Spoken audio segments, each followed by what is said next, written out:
Hey guys, what's going on? How are you guys doing today? You're welcome to my YouTube channel. And I want to say a big happy new year to every one of you out there. I pray that this year brings us blessings upon blessings upon blessings upon greatness. I pray that everything you set out to achieve this year, you achieve them all by the special grace of God Almighty. Once again, welcome to the new year. It's about to be a lit year for every one of us. For me particularly, it's about to be a lit year. I've got so many things in store for y'all this year, and I hope that you guys are going to stay glued to these screens.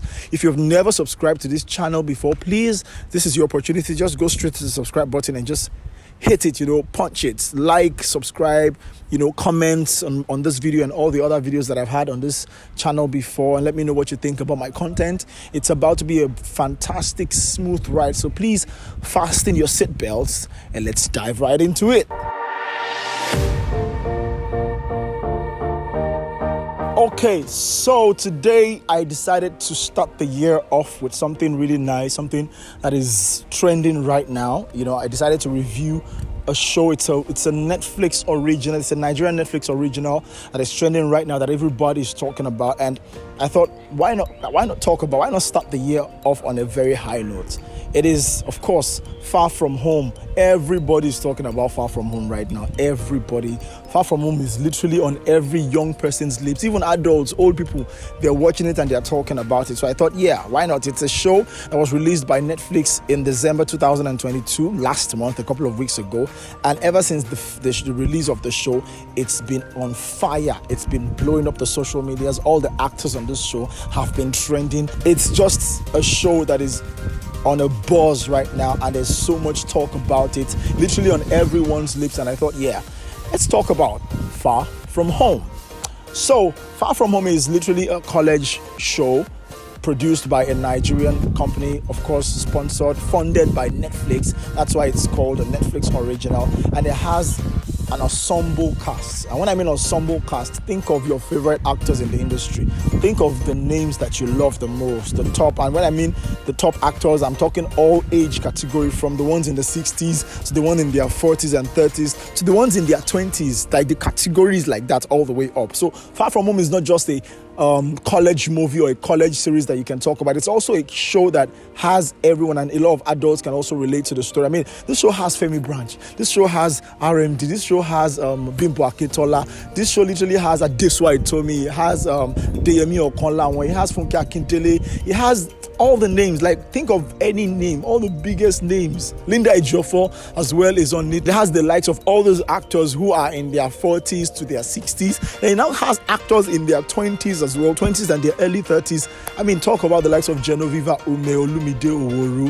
It has Elman Badiwe. It has Micah Folarin. This is like an industry show, in my opinion. Like, it covers every age category. It has, of course, Buchi Franklin, Bolanle Nino Lowo. It has amazing actors from all categories, from the English-speaking ones to the Yoruba-speaking ones. It's just an amazing show. And that's why, like I said, I really do not want to dwell on the negatives. I've decided today that I will not dwell on the negatives. Of course, there are things that I'm kind of not too comfortable about. I'm going to make reference to those things. And it's not like I'm not comfortable about it. At the end of the day, filmmaking is all about make-believe.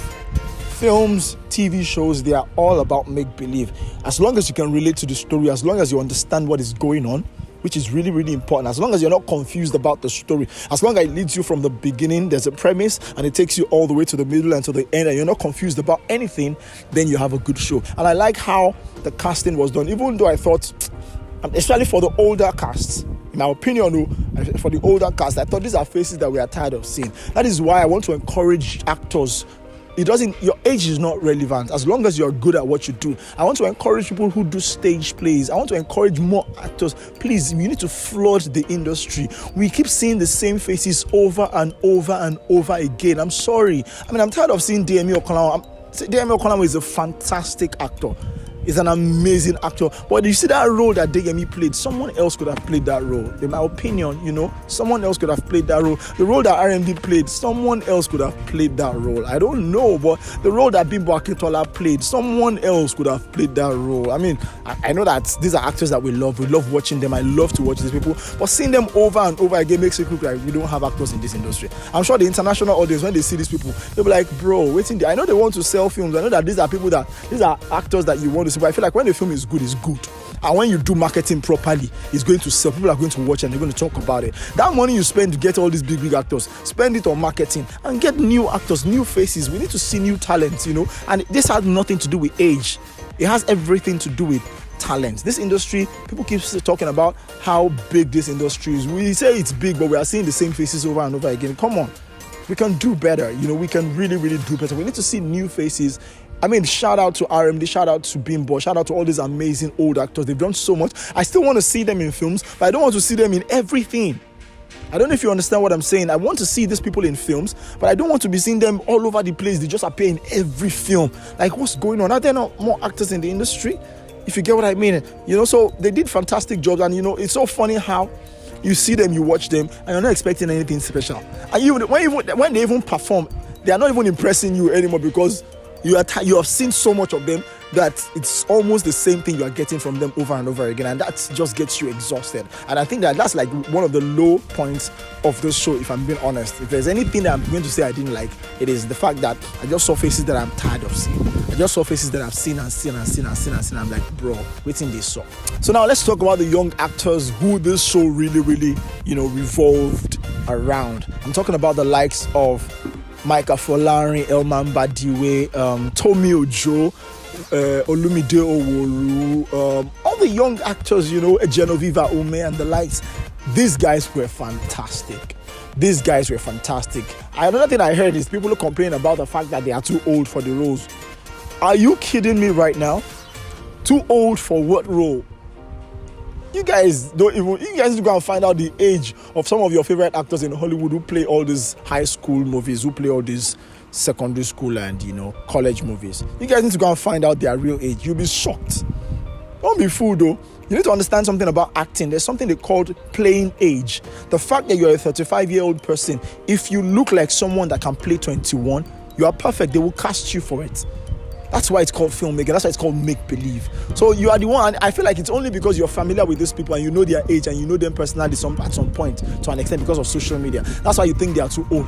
For the international audience, they don't even know who they are. They just want to see people who do give them great actors. As long as they don't look too old. As long as they don't, what I mean look, like they don't look too old for that role, as long as they fit it, it's because you know them personally. That's why you're complaining about them being too old.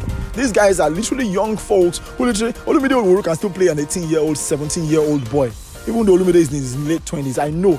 I know it because I'm a filmmaker and I understand. If I was a casting director, I would cast Olumide for an 18-year-old boy. In case you don't know, Michael Folarin can still pass for an 18, 17, 16-year-old boy, depending on how he's cut his hair, trim his mustache and his beards and clean him up, and you'll be stunned. People complain about them being too old. I don't think any of the actors, even Elma, and in case you don't know, Elma, by the way, is married. She's married, but look at the way she looked. She can still play and perfectly play an 18-year-old girl. So you guys complain about them being too old. I beg, you guys need to chill. You guys need to calm down. In terms of the story, generally, I think it was a fantastic show. I thought it was well produced. I thought it was well executed, even though to an extent, from a technical perspective, I thought it could have been brighter to an extent because it's a college show. I thought it could have been brighter and a bit more colorful. Just a little bit though. I thought the production design was fantastically done. I thought the costuming was brilliant as well. The production design was brilliant. I thought the locations that they used were really, really nice, well selected, carefully picked locations. So these are things that I think they did right in the show. Technically, it was fantastic. Even though things can, like I said earlier, could have improved in terms of lighting, in terms of maybe some of the camera angles and all that. But overall, in terms of technicality, I'm still going to give it like a 70 because it was well done. Last year, Genevieve Ume was the revelation of the year from Blood Sisters. This year, my revelation of the year from this show is none other person but, let me say the revelation of the first quarter of the year. Tommy Ojo.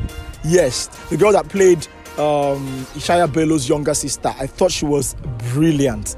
She's actually a very, very beautiful girl, well casted. I mean, big shout out to the casting directors of this show. You guys did a fantastic job. You guys did a wonderful, wonderful job. But you see, Tommy Ojo for me is the revelation of the first quarter of the year. I thought that girl she was just brilliant. She was sweet to watch. You want to watch her every time. She wasn't overacting. She wasn't underacting. She was just perfect, and everything she was doing was just seamless. She was exceptional. Of course, Genevieve Ume, another shining light in the entire series, even though she didn't have as many scenes as so many other actors. But Genevieve was fantastic in the show. I'm going to talk about Buchi Franklin as well. Buchi Franklin, my goodness, what an actor. Buchi, thumbs up. Fantastic. I mean, like, why I'm even talking about Buchi is that we know how good Buchi is. For those who've seen Buchi in anything else, the guy that played Governor, for those who don't know his name, the guy that played Brother Governor. Yes, I mean Brother Government rather. The guy that played Brother Government. For those of you who have seen him in other things, you know how good he is. But one thing about Buchi that I also love is that he literally ups his game in every project. He always takes it a notch higher in every project that he gets on. And that's something that I really, really loved in this. I mean, I loved how he was well costumed and he carried that role. I've never seen him play a drug lord in anything. I've seen him play a thief, an armed robber. I've seen him play all manner of things in so many films, but particularly in this Far From Home, he played the drug. Is it the assistant drug lord, the main drug lord? Because the other guy is just a club owner who has funds, but he's like the drug guy that is running the things, you know. And he was fantastic. He upped his game, like, you know, way up there. He went all the way up there and he was brilliant. It was so good to watch Buchi Franklin in this show. Another actor that I would talk about, of course, is Micah Folarin, the lead character. He was just brilliant. I mean, I've known Micah Folarin since, I think, 2017. I think I met him in 2017 or 18, or they're about 4 or 5 years now. And that was when he literally started out.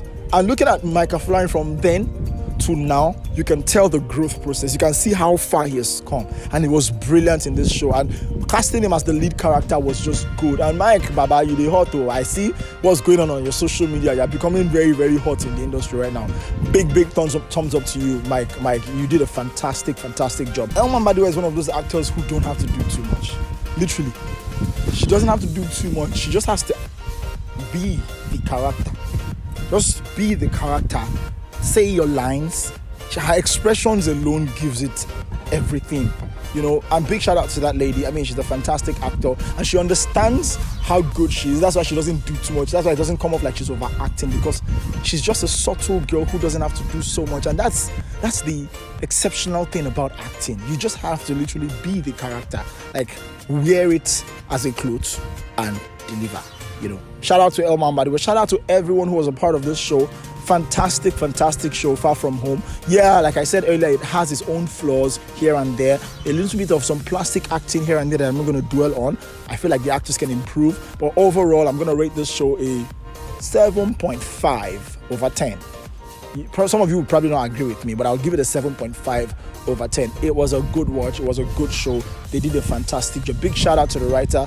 Everybody has been asking about season 2. I think there's going to be a season 2. From Far From Home, because the first one was quite successful, very successful. So definitely we should be looking forward to a season 2 of Far From Home. If you like this video, please like it, comments, let me know what you think. If you've never subscribed to this channel, please subscribe. Watch some of my old videos. I mean, watch my review on Blood Sisters. Go back and watch my review on Blood Sisters and let me know what you think about it. Share this video as well with your friends. Thank you so much. Very soon I'm coming back again. Now, for actors out there who need advice on how to go into the new year and prepare yourself for opportunities and seek opportunities and, you know, hustle opportunities, there's a video that I'm going to be making a video talking about how you can put yourself in the minds of film producers. Please look forward to that video, and I'll see you soon. Peace out.